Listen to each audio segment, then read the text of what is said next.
Alrighty, it's 5 p.m. I'll go ahead and call this meeting to order.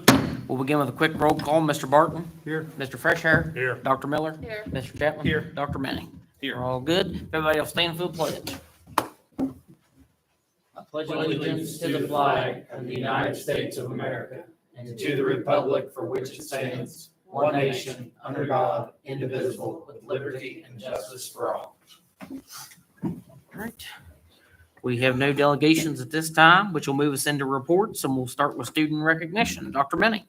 We have the All-State Children's Chorus and the GSU Honor Band Clinic attendees here tonight that we'd like to recognize. I'm going to turn it over to Ms. Leggett for her to recognize those in front of the board. They're acting more nervous tonight than they did before. Well, these three young ladies have been very busy this year. We have had a great year musically at Gilmer County Elementary School. These three have really gone above and beyond. Lindsay and Phoebe were in All-State Children's Chorus, which requires we practice for about 2 months ahead of time because they have to have every word, pitch, and rhythm memorized when they go to Charleston. And they did a beautiful job. Then, because I had this crazy idea, I asked Lloyd Bone if they could participate in the GSU Honor Band for middle school and high school. As far as he couldn't remember, but he didn't think we had fifth graders participate before. But they played a couple years, well, 3 years and 2 years. And they also, all three sing in the choir, all three take piano. This one's also playing fiddle in the jam program. This one's in percussion ensemble. And they're very advanced musically for their age. I was very pleased when we went to the honor band. Not only did they pass their audition, they beat out the older kids. Awesome. Some Good by a job. whole lot. Made my heart proud. Yes, ma'am. So this is Lindsay Kinder, Phoebe Bailey, and Ariel Spinall. Congratulations. Great job. That's wonderful. Yep. Myra, Yeah. you're going to take a photo? Have them come up here. Okay, you're gonna have to stand up there. And pose for the people. Smile pretty.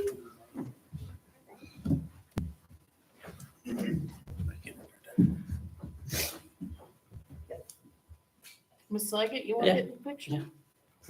Yeah, get in there, Miss No, we Leggett. have Come on, to. Miss Leggett. We're proud of you too. I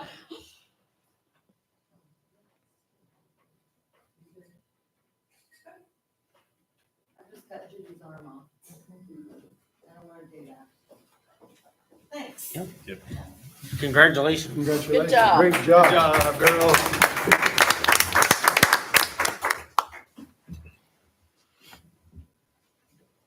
All right. Any other student recognitions? Okay. All righty. You are more than welcome to stay, or you can go if you need to. And Mrs. Mason, you're next up with the ADA desktop audit. What we're gonna do when you ask that question, people stay. See ya. I didn't have to joke. Congratulations again. Good afternoon.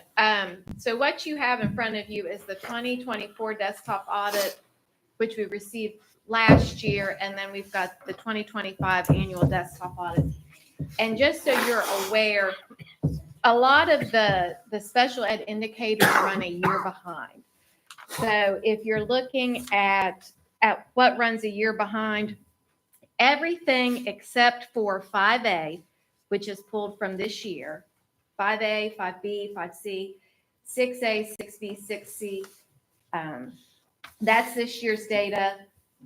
Indicator 9 and 10, 11, 12, 13, and 14. All the rest run a year behind. So when you're looking at the 2024 ADA data, a lot of that data is coming from 2023. When you look at the 2025 data, a lot of that's coming from last year's data, except for those indicators I just mentioned. When you are comparing the two data points, the 2024 to the 2025, you will notice that there have been several improvements or they stayed the same. And I'm just going to go down through them and you can compare and think about the data. If you have any questions, let me know. Indicator 1, 2, and all the 3As made improvements. So there are several 3As. Indicator 3B, all of those made improvements. 3D made improvements. And then you'll skip down to 6A, 6B, 6C, 7A, 1, 7B1, 7C1, indicator 9 and 10, 11, 12, 13, 14, and then we were compliant on 14C. So there were lots of improvements from the 2024 to the 2025 desktop for that data. When you start down through the different indicators and measurements, I can get into the methodology of how you get the percentages. If you are interested in that, I do not care to talk to you about that. But I do just want to explain some of the stuff. So for indicator 1, the percentage of students with IEPs graduating with regular diplomas, it is an issue. A lot of times people want to put kids on alternative standards. And when you do that, because our graduating classes are so small, it does greatly impact our ADA desktop. So that's why we're very particular about the number of kids we do put on alternative standards. There is a checklist we go through, and we do look at those psychoeducational evaluations to make that determination with a group of people. Indicator 2, the percentage of students with IEPs dropping out of school. Again, when you talk about our cell size is so very, very small. We are actually comparing the number of students with IEPs and then those that drop out. Those are the two comparisons we make. So when you have only 10 kids and you have one drop out, that instantly makes it 90%. So every student counts in this instance.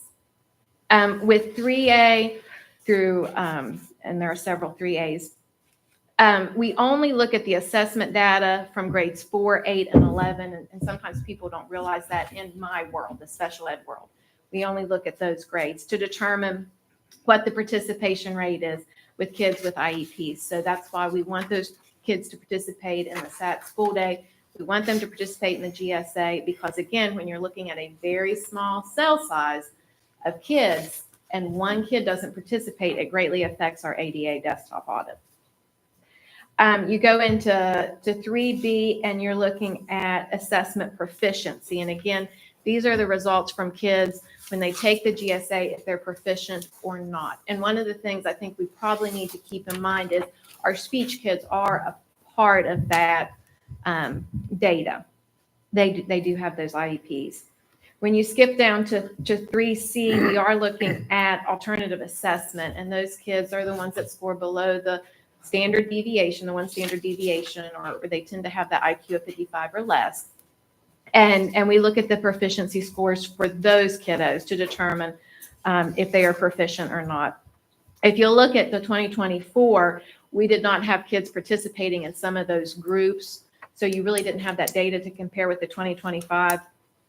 Then you go down into 3D, which is the assessment proficiency gap between students with IEPs versus those who do not have IEPs. So then we compare, what is the proficiency rate for our general ed population versus our kids with IEPs. And we look at that gap to determine how big that gap is. And again, we are only looking at assessment proficiency data and participation data in grades 4, 8, and 11. If you go on down to 4B, you're looking at the percentage rate of students with disabilities and IEPs suspended or expelled over 10 days. And the state does look at that. So when we do suspend or expel, it does go on to the ADA desktop audit. And then 4B, we have to be compliant. And if there's a discrepancy in the number of kids we have suspended based off race or ethnicity, and that typically does not affect us too heavily. When you go into 5A, 5B, and 5C, you're looking at our LRE codes, and that's the amount of time a kid would spend in a special ed classroom versus those that are in maybe a push-in classroom. And so we do look at those codes, and again, these are things determined based off of an IEP committee. So even though, we may want to see the percent of students, when I'm looking at 5A, who are 6 to 21 or 5 years or older in kindergarten, who have an LRE code of 0, we want that number to be greater than 69%. But again, that determination is based off the IEP committee. So we can guide and provide support and try to make sure kids have the appropriate services they need. But ultimately, that does fall back onto the IEP committee to determine what the appropriate need is for the kid. If you go on down into 5B, it's the same thing. Ideally, we would like to have less than 6% with an LRE code of 2. But when you're sitting in an IEP meeting and the team decides that they do need more special ed services or push-in services, that's what's selected. If you go down into 6A, 6B, and 6C, that is preschool. And I know the question has always been asked, why do we want to make sure we get speech teachers in the regular classroom instead of doing pull-out? And again, that goes back to those LRE codes and making sure services are in the general ed classroom. 7A and 7B, there's a chunk of those kids that all deals with preschool and whether they make gains or not. All the 7As, 7A1, 7B1, 7C1, those are kids who have made gains in the school year, just gains, who have an IEP. 7A2, 7B2, and 7C2 indicate whether they are at level by the time they reach the end of preschool. So they're performing at the same level as all the other kids that are leaving preschool that are their age. And sometimes that's a little harder with kids that do have IEPs. Indicator 8 is the percent of parents with a child receiving special ed who complete a report. And we only do that every 3 years. That's a 3-year cycle. And we have not had that for a couple years. You look at indicator 9 and 10, and you're looking at disproportionalities with the number of kids that we have with IEPs or not. And again, we've never not met those requirements. Indicator 11 is the percent of students with parent consent that we've completed that 80-day time frame. And again, that's a compliance issue, and we did meet that. Indicator 12 is the percent of students referred for Part C, and those are those kids that are transferring from birth to 3 into the public school. And we were compliant in that as well. Indicator 13 is the percentage of students 14 and above who have that transition piece in their IEP, and that has changed from last year to this year, and they're actually monitoring that every quarter to make sure those are compliant, and we've been compliant. Indicator 14 is the 1-year follow-up, and those are the ones I do where I call parents and ask what the kid is doing and fill out the survey and then input that data in. So we were compliant with that. And then the last one is 14C, the percentage of students with IEPs no longer in school that are competitively employed. So I know we get kids who have IEP services.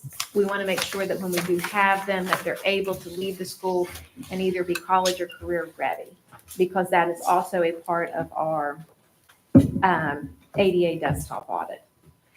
If you have a question about the methodology, I don't care to sit down with you and talk about that. If you have a question about the ADA audit, this is, and I did want to explain this, this is different than the monitoring. The monitoring, you go through the files, you look at the files to make sure we're compliant. There's lots of pieces with special ed. You go through and make sure we're filling out the paperwork correctly. You go into the classrooms and make sure the instruction is correct. You go in and make sure the scheduling is correct. This is a compliance to make sure we're following what the state is requiring.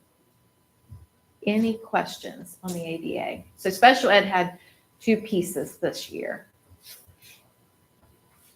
Any questions? I'm good. All right, I guess there's none. Thank you, Ms. Mason. Thank you. Thank you.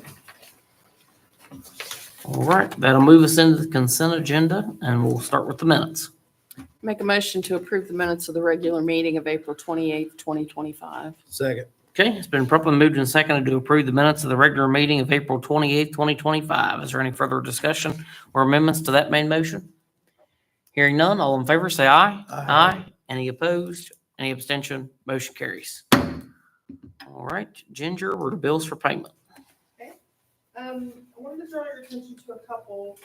The batch starts with Mr. Frazier's Director's Workshop Spring Transportation.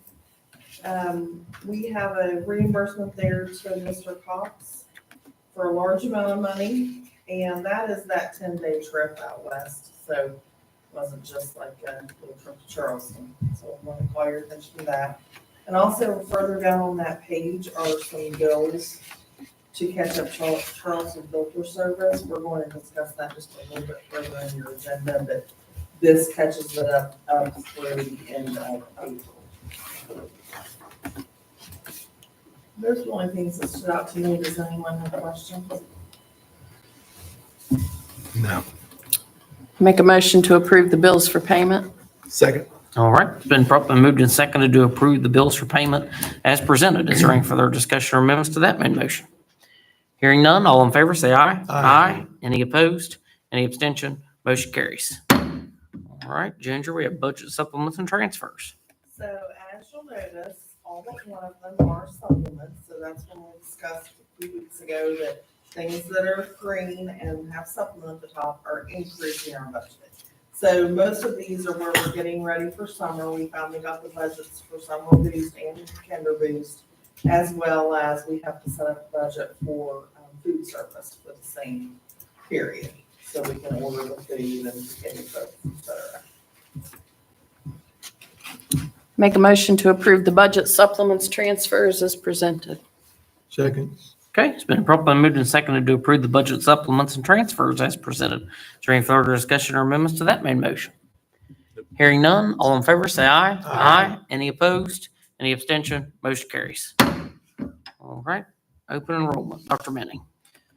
Just one student here, pre-K, moving in from Braxton County, Christopher Dillon Carrier.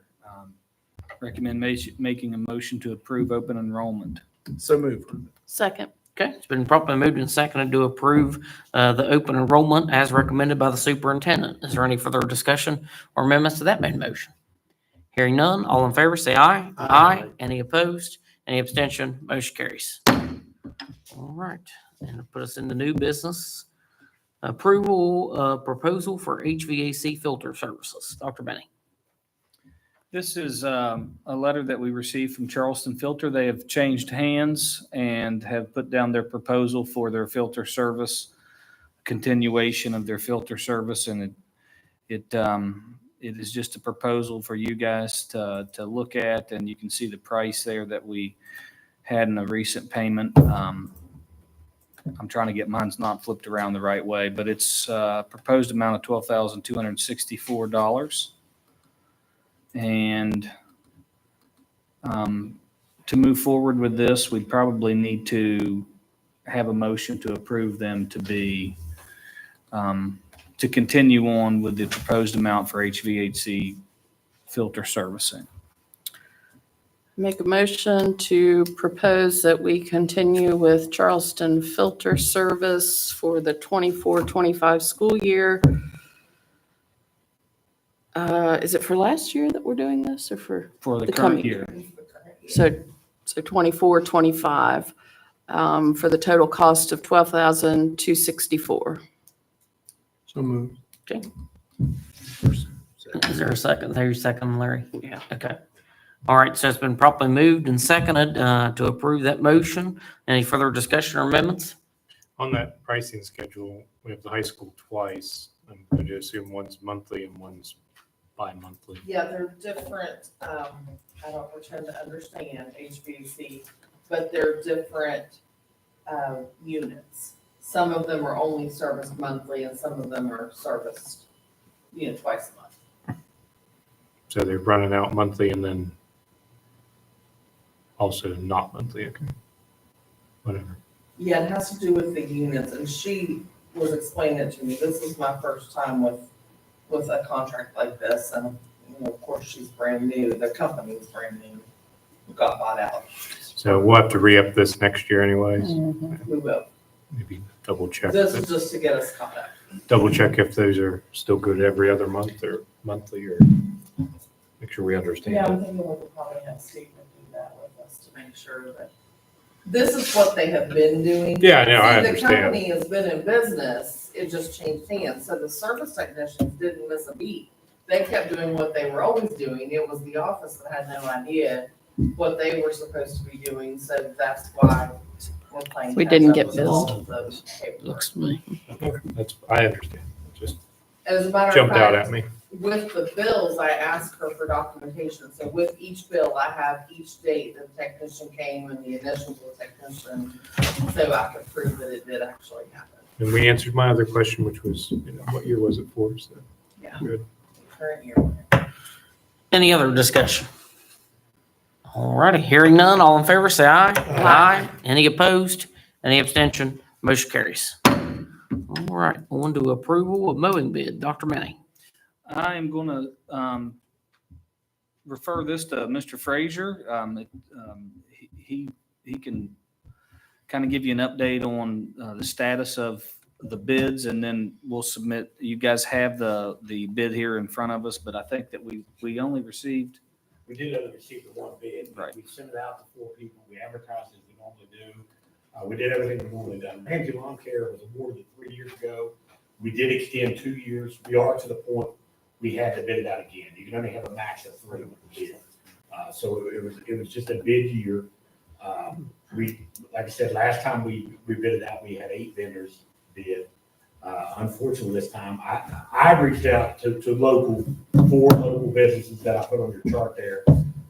And unfortunately, this time a couple of them just didn't want any part of it, to be dead honest, just didn't want, not interested. And then one did not respond.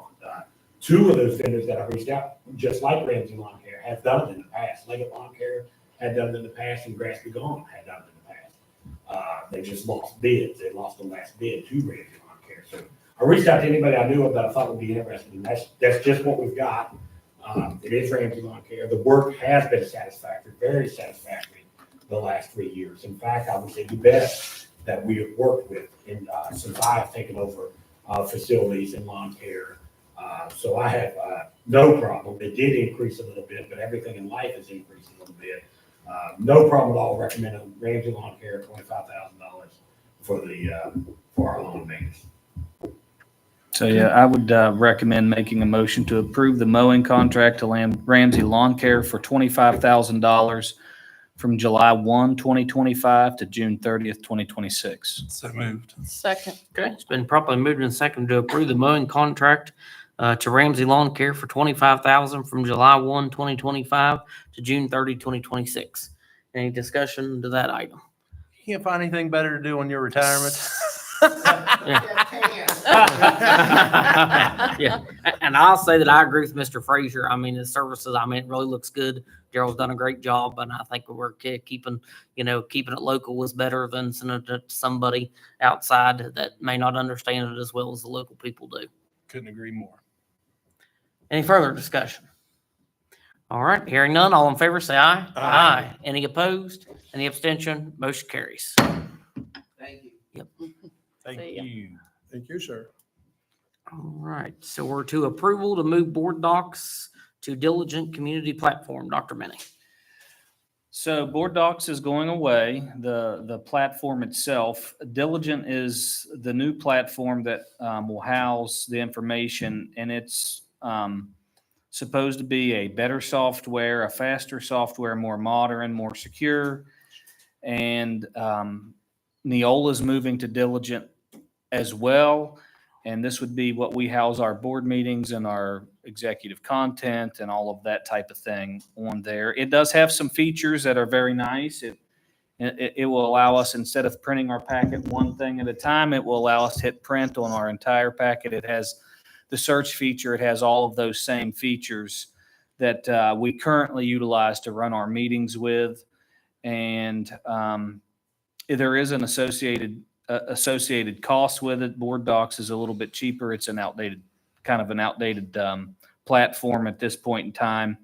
So it looks like the Diligent, it will cost about $5,100 a year to run the Diligent community.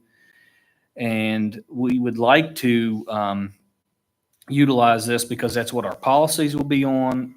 We'll be able to go back and search. We'll be able to print agendas. We'll be able to do all of those types of things that we currently do with that software. More importantly, though, if we cancel that and we don't migrate, we're going to be given all of the stuff that we've currently done in a CSV file and try to trudge our way through it, which will be very, very difficult. So I recommend making a motion to approve the transfer from Board Docs to the Diligent community and begin the migration process to Diligent community. So moved. Second. All right, it's been properly moved and seconded to approve the transfer from Board Docs to Diligent Community and begin the migration process to Diligent Community. Any further discussion or amendments to that made motion? So with Neola, is that price, is there a cost associated with that? Neola had a slight price increase. It was minimal, 3% or something like that. Just But that's not included in this. no, They're separate. two separate. They just utilize that platform as well.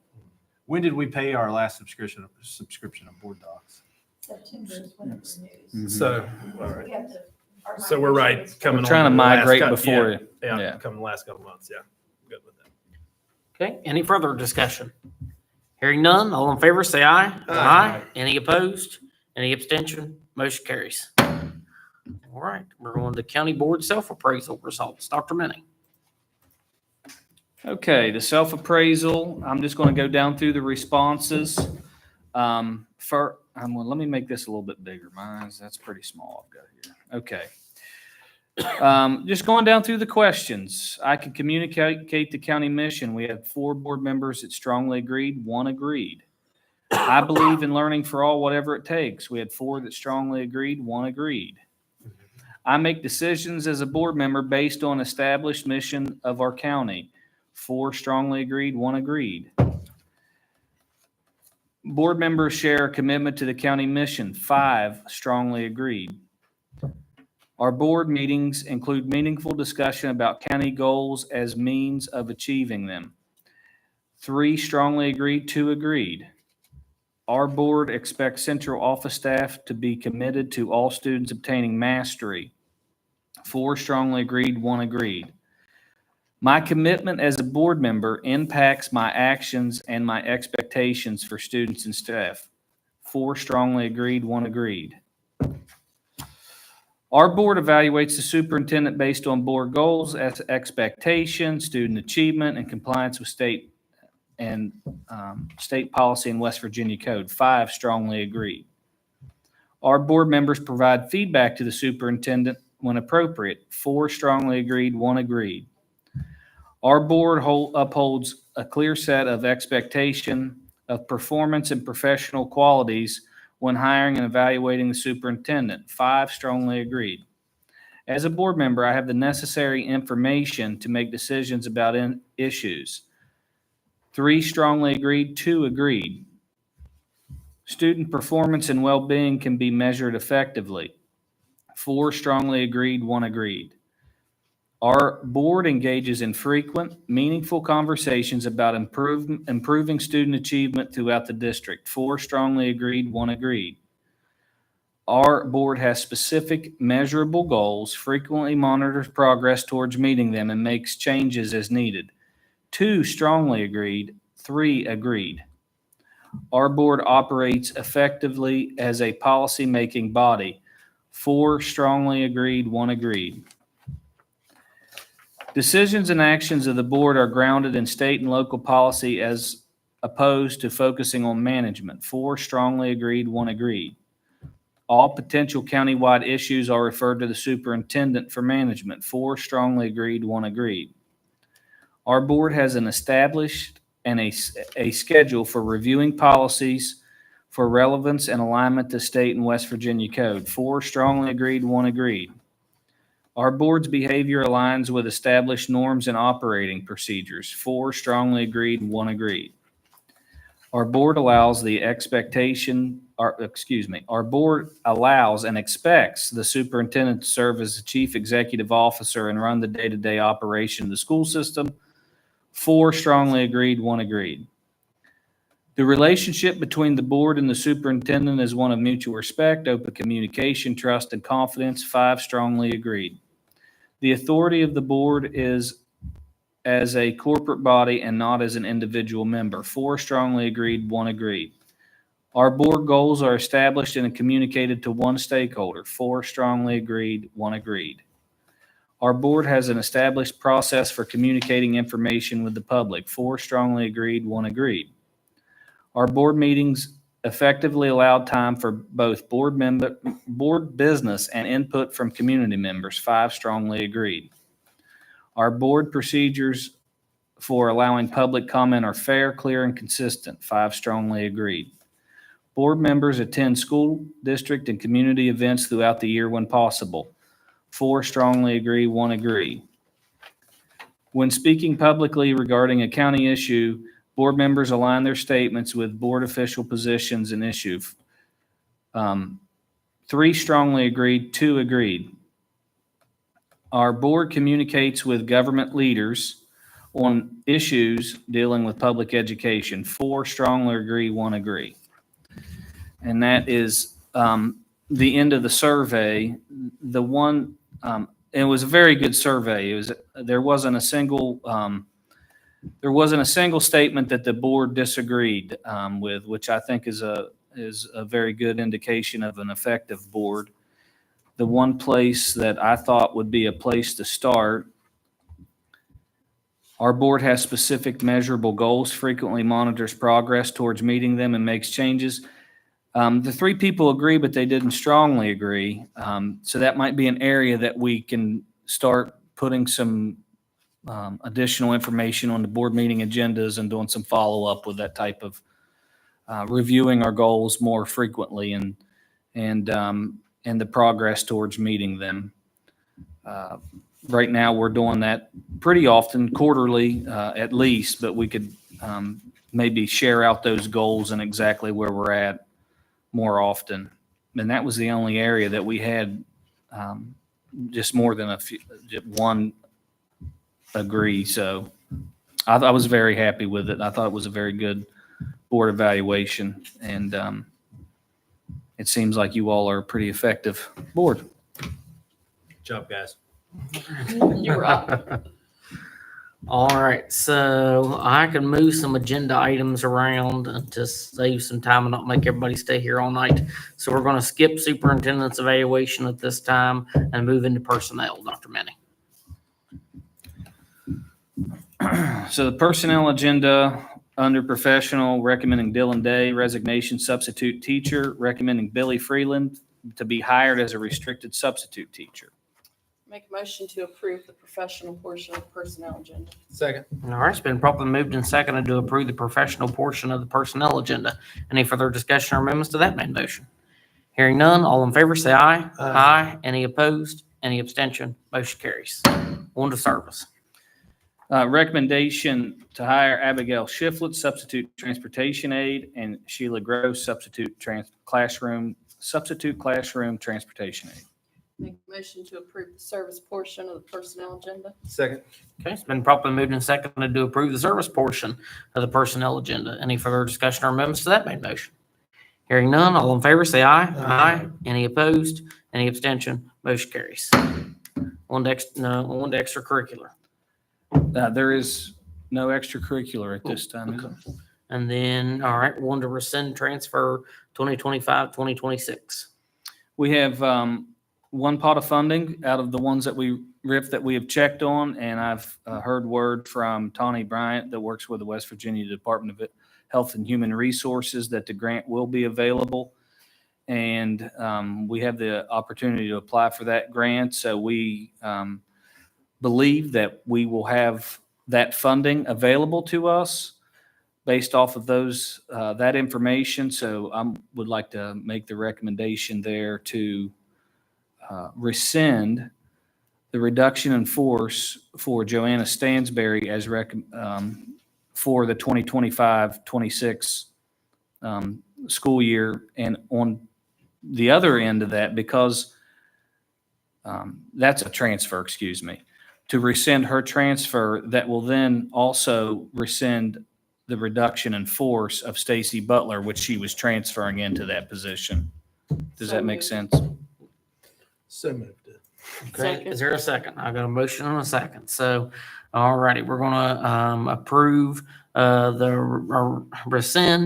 me get back up. We're gonna rescind the transfer of Joanna Stansberry for the 25-26 school year, and also rescind the reduction in force of Stacy Butler for the 25-26 school year. Is there any further discussion or amendments to that main motion? Hearing none, all in favor say aye. Aye. Any opposed? Any abstention? Motion carries. All right, now we're to permission to post. Make the recommendation to make a motion to approve the posting of a pre-K extended school year. So moved. Second. Okay, it's been properly moved and seconded to approve permission to post a pre-K extended school year position. Any further discussion or amendments to that main motion? Hearing none, all in favor say aye. Aye. Any opposed? Any abstention? Motion carries. All right. I'll take us out of personnel.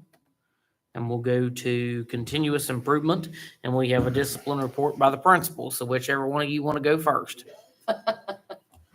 Fastest man wins. There's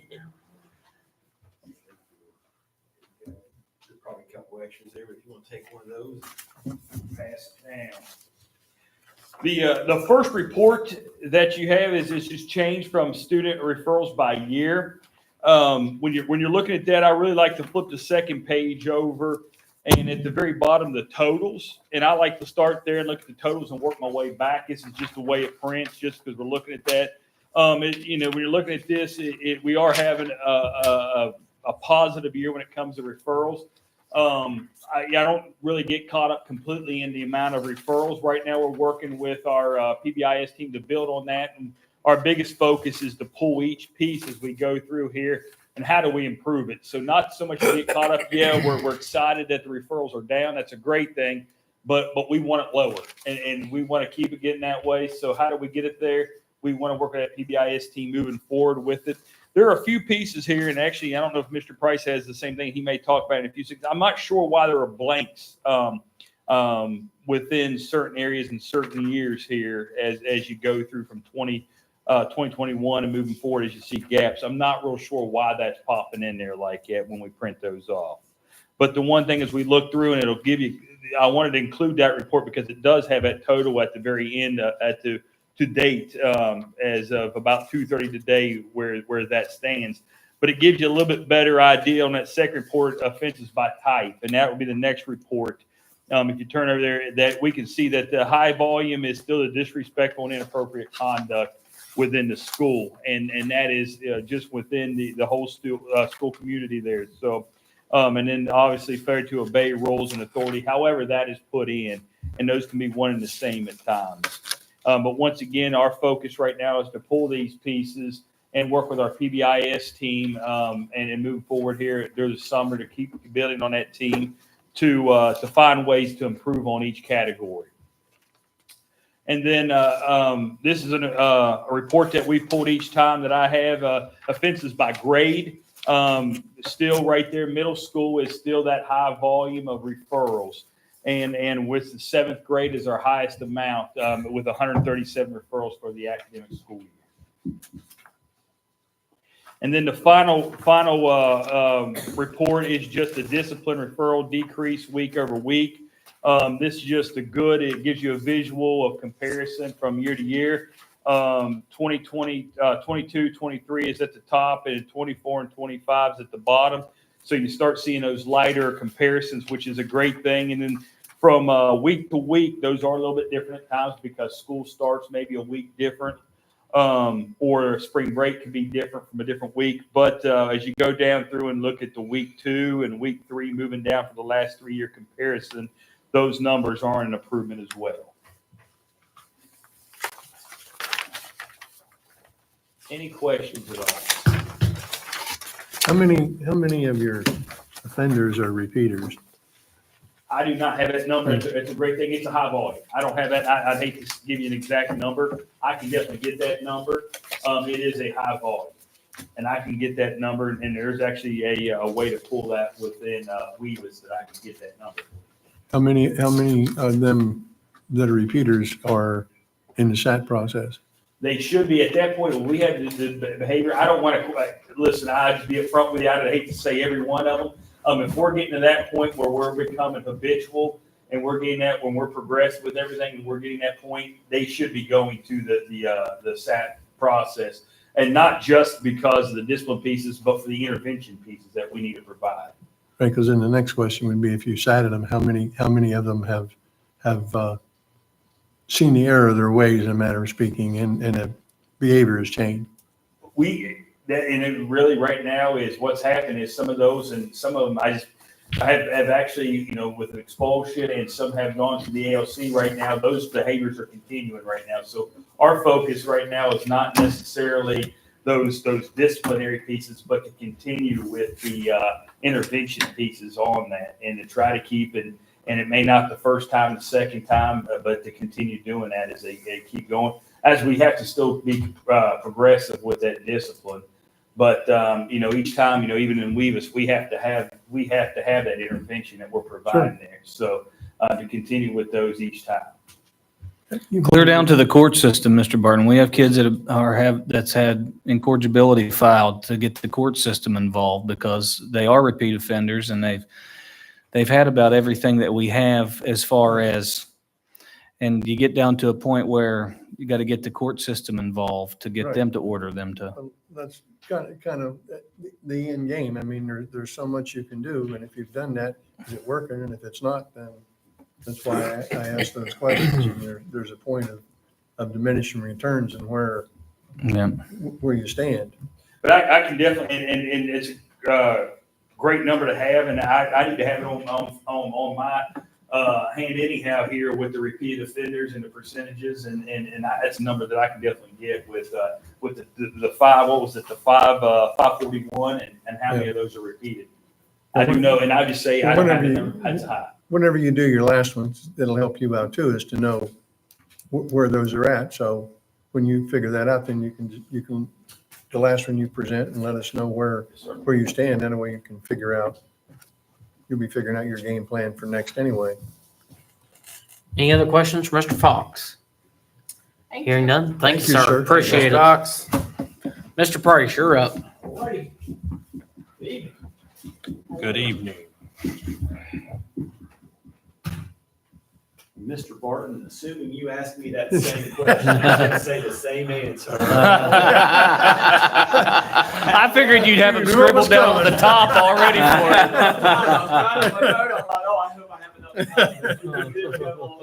Now he has to go first next time. There is a report, however, that does show those repeat offenders, and I think that would be helpful for you. And if you have an interest in that, I certainly wouldn't mind it at all, Mr. Fox, and I'd bring that to you guys. Well, like I said, not only is it information for us, but it's also information to help you so you know what you're. It is.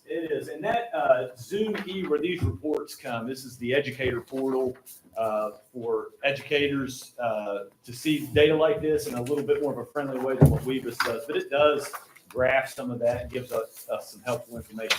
I provided you guys this evening with 3 different documents. Some of them are repeats, I believe, of in the past. The first one that I have in my hand is the multi-page document, and it has what types of incidents are occurring at each building location. And it also graphs of these locations the most frequent behaviors that end up as discipline referrals. So classroom being where the students spend the majority of their time. Of course, that is the hottest location, I suppose, in these situations. And then you can see the 4 most frequent behaviors are, of course, disrespectful, inappropriate conduct. That is the biggest umbrella in Weavis for behaviors to fall in. There are a myriad of behaviors that could be categorized as disrespectful or inappropriate. However, some aggressive behaviors towards other students and things like that, failure to obey rules and authority, and then being a non-offender or a target. One thing as I look at these, and when I run these reports, it's good information for me to look because I want to be well informed when I have these conversations with the board, of course, but to also see trend data. And one thing that I've noticed, and you may notice also, is that on page 3, the playground seems to be, that number is growing. And as the weather gets warmer and we're spending more time outside, we're going from inside recess, which is a less than structured time in a classroom, to now that time is outside. We are very, very fortunate as a school. We have a wonderful playground. It is huge. And it's great. It's a great place for kids to play and to let out some energy. It can be a difficult place to supervise, though, especially when you have a lot of students out there. So we try to remain diligent and use proximity throughout the playground to try to monitor those students and to try to make sure that we're supervised. But things do tend to happen there, and there may be the occasional incident or inappropriate thing that happens on a playground. And so that number does seem to be climbing a bit, but it's also, I believe, because the weather is getting warmer. And if you guys see anything that with this that you might want to ask questions about or any of your own observations, if not, I'll jump to the second document that I have, which I affectionately refer to as the heat map. And this is the heat map. Here, this shows you 3 years of data, color coded. The darker, the hotter. So the lighter color means the fewer referrals. The darker color will have a number associated with this. And I like that this report shows us by week. So we're up to about 40 weeks of school, getting close to it. And you can see how many discipline referrals are entered there for that week. And we are on somewhat of an uptick right now in discipline referrals. We've had on week 38, we had 16 discipline referrals in week 38 of school. Last week, we had 13. Mrs. Hartshorn and I have spoken with teachers about some concerns with behaviors that have been taking place. And our response to that is we want to be supportive to our teachers. We want to be able to handle things. And in order to do that, we have to ask teachers to write a discipline referral. So while those numbers are on an uptick, and I acknowledge that they are, that comes as a result, I believe, of us asking teachers. We want to support you with behavior in the classroom, but in order to do so, you have to write a discipline referral. If you put that discipline referral in, we'll support you. We'll call the student down. We'll take care of it. We'll bust out the matrix and we'll take care of it. But we do need those discipline referrals because sometimes you'll hear that frustration of, I just can't, you're having a tough day with so-and-so. Hey, if you want us to help with that, we'll be happy to help you. But if it's a discipline thing, I need a discipline referral. So there is an uptick in that, but I think that is actually helping with that, helping us communicate with the parents, helping us communicate with the student what those expectations are. And I think that's effective. The last document that I have here is what is the change in intervention usage by year? I believe we've provided this in the past, but I find this to be one of the more interesting reports that we have. It's on the back too. There's not much on the back side of that, but it did print on the back. And you can see the total number of referrals there. And we are nearing the end of the school year. So I think that number is going to be pretty close. We're right now at 206 discipline referrals for the school year. Last year, we were at 291. The year before that, 391. The year before that, 399. And the year before that was 153. But I think we all remember what happened there.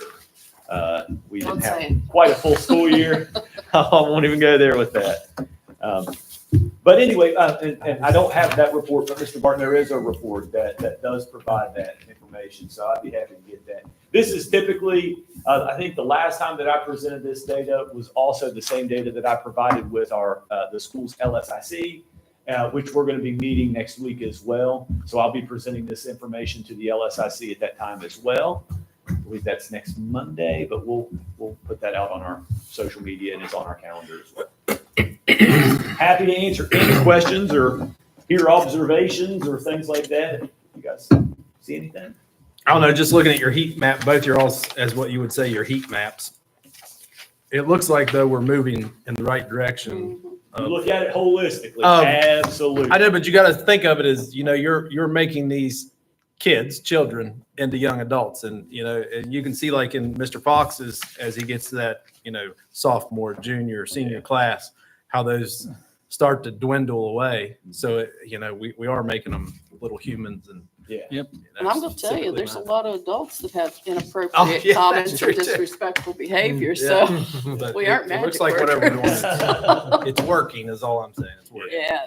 Our discipline policy. And in May, historically in schools is very difficult with behavior. Yeah. There's always a lot going on, and so it can be difficult. That sunshine builds energy. It does. It's the hardest And month. and we're fortunate that we have that area that we can go outside once we get our business done, we can go out and spend a little bit of time outside and play and learn that way, because we do learn a lot that way. But I think we're also learning some other lessons here, and I think that's a part of it. So while it looks like discipline, I think there's a fair bit of learning that's taking place there too. Thank you. All right. Thank you. Yep, thank you, Mr. Thank you. Price. All right, so that will move us back up into new business to superintendent's evaluation. And do I hear a motion to go to executive session to conduct the evaluation? So moved. Is there a second? Okay, That'll second. work. Oh, you want to read that? I don't know if we need to or not. Yep. Okay, so I got a motion and a second to go to executive session, to discuss superintendent's evaluation. All in favor, say aye. Aye. Any opposed? Motion carries. I know that for me, but literally all you have to do is say,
Do house sites or anything like that down that way.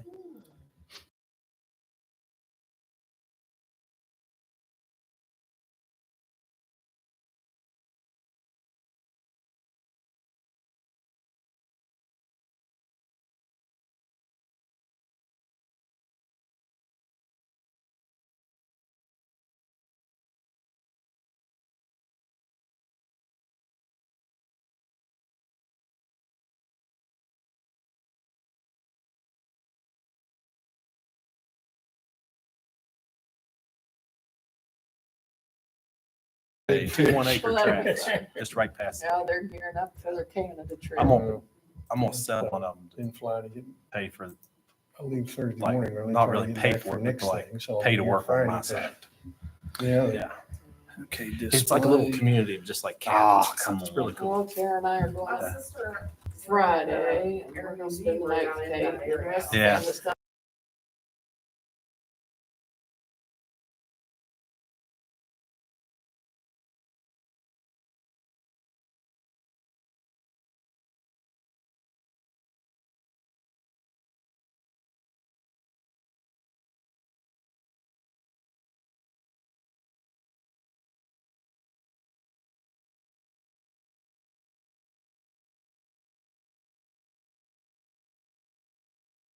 Do you have a helps me buy motion a- to rise from executive session?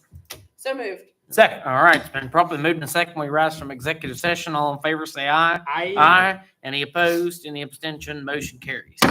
We're now reconvened in open session, and we're back to the item of the superintendent's evaluation. Dr. Manning. All right, going down through the goals, Gilmer County Schools will increase reading proficiency rates, meets standards. That's going from 33 to 47%. The board also elected to choose exceed standards for the math, moving from 28 to 37%. Also, Gilmer County Schools will increase on track to graduate from 71 to 85%. They chose to do exceed standards on that one. Gilmer County Schools will decrease chronically absent rate from 30 to 25%. I shared with them we were at 17. They elected to mark exceeds on that one. Gilmer County Schools will decrease expelled students related to substance abuse by 80%. By 2026, we've met and surpassed that goal. They marked me exceeds on that one. Meet standards on established in all categories of West Virginia Department of Education accountability scorecards. That was meets. Serves as chief executive officer, exceeds, works to establish a shared vision for the school district, exceeds, demonstrates support and loyalty to the county board and decision-making, exceeds, displays openness to new ideas and suggestion, exceeds, provides stability and objective in crisis situation, exceeds, demonstrates and articulates effective understanding of county board superintendent role, exceeds, through collaborative efforts with faculty and stakeholders, align curriculum instruction assessment to meet present and future needs, mark that meets. Provides leadership through activities of planning and implementation, managing delivery of school system, mark succeeds. Works with principals, teachers, staff, and community to develop strategic plan, mark succeeds. Develop strategies consistent with state law, West Virginia Board of Education policies, rules, mark that one as meets. Provides continuous evaluation of effectiveness instructional program, marks meets. Uses school performance data to allocate resources and establish county priorities for low achieving schools, marks exceeds. Demonstrates the use of position to improve student achievement and learning in school district through building an environment of high expectation, marked exceeds. Maintains program for health and safety and well-being of students, marked exceeds. Organizes and plan program evaluation and improvement curriculum instruction strategies, marks exceed. uses information about student performance, including various student assessment results to continually improve curriculum. Marks exceeds. Evidences an appreciation of community diversity by treating all people with respect. Marked exceeds. Establish appropriate means of school system staff, parents.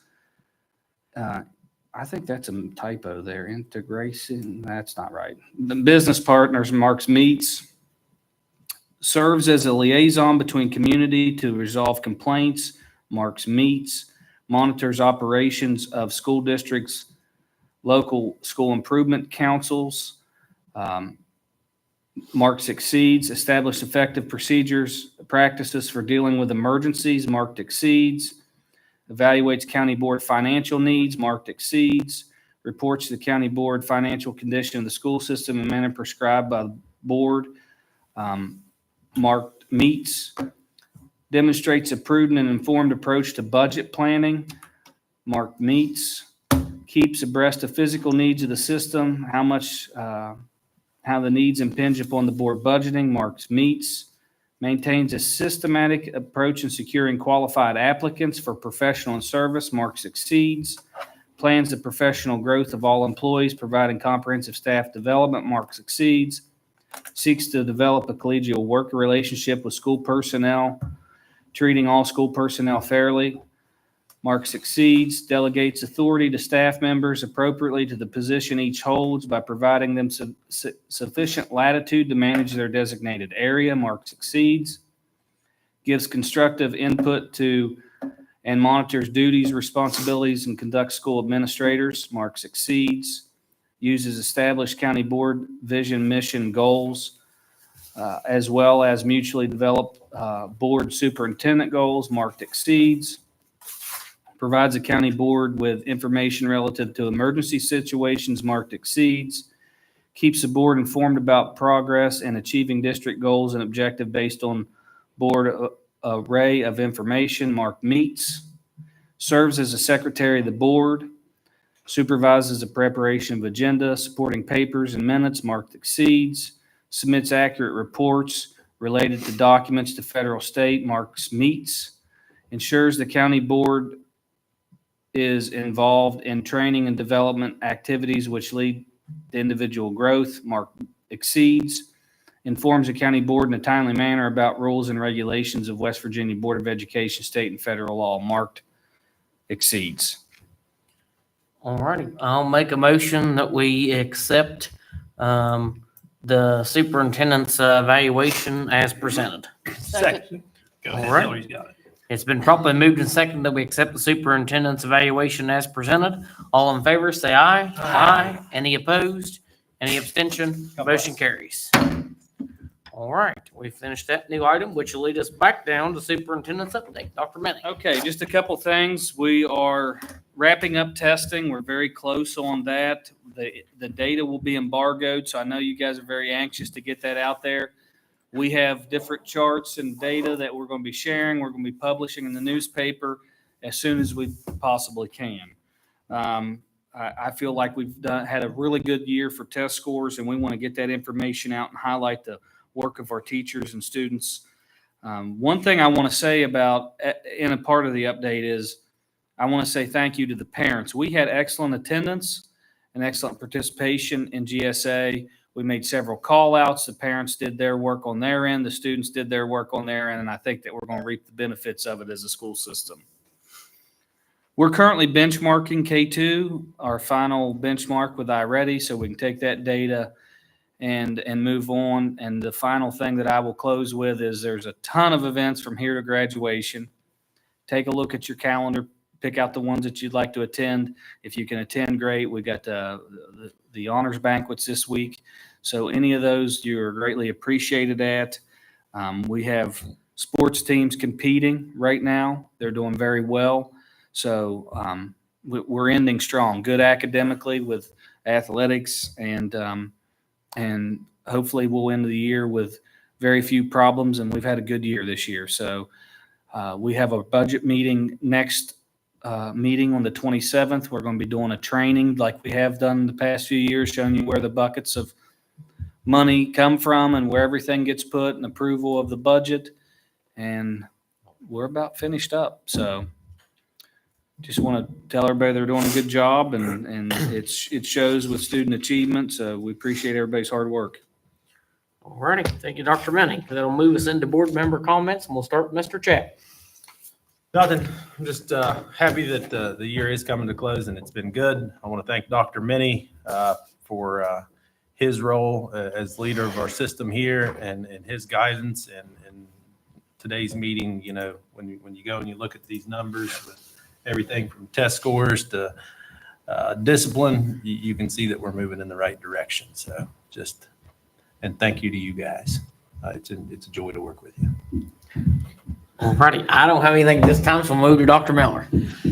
I just want to tell all the students in Gilmer County how proud I am of them for taking the GSA testing seriously and coming to school and working hard. And I want to thank all the parents for standing behind those students and reiterating our message to them about the testing. I'm very proud of the teachers, the parents, the students. Everyone is working together, and we're seeing great gains in the county. And in the coming years, it's going to get even better. So thanks, everyone. Mr. Freshour. Same as everybody else. You know, finish strong. Congratulations, everyone. Mr. Burks. I'd like to thank everybody, students and the parents, for working on those tests. Those are something you can be proud of down the road, and it takes a lot of hard work to get where we're at. Last week, the Career Center had their pinning ceremonies. They had 12 students that were pinned. 6 of those were Gilmer County students, and I'll read their names here, and if I slaughter a name, which I'm terrible with, I apologize. Hannah Jones, Liliana Richards, Ava Kennedy, Clayton Godfrey, Gypsy Halls, and Lindsay Bush. Those were pinned. Now, what that kind of means is most of the students that are old enough to go to work and have passed their boards, when school's out, will be at Minnie Hamilton rolling a paycheck. So that was a big accomplishment for them. And Thursday is their award ceremony at 1:00. So if anybody's free, I'm sure they would appreciate seeing some of us down there. The other is I'd like to make an apology to a group of students. I'm the one person sitting up here that really knows and should have known about graduation day and the state track meet. None of you would know. That's not anything you ever had any dealings with, but as an AD, I did. And I had my head up my rump, and I didn't look at my calendar like I should have. If I hadn't planned on when I was coming back for graduation from a fishing trip, I probably would have missed it. So I went to Mr. Fox and I went to Dr. Minnie. They couldn't move it from Friday to Thursday because of state law. They couldn't move it to Sunday because people had tickets. So we are inadvertently affecting a group of kids that have to make a choice. Do I go to the state track meet? Do I go to graduation? I worked a state meet for a number of years. I've seen kids get a diploma that were on the podium and got a medal. I've seen some, unfortunately, that went and they got their diploma and they didn't place. And we put kids in a horrible situation. As an old AD, I used to, when I got the Scholastic, I gave the principal a list of every date I had. And when I became a principal, I gave the AD a list of every date, school function wise, athletic wise, any other date I had.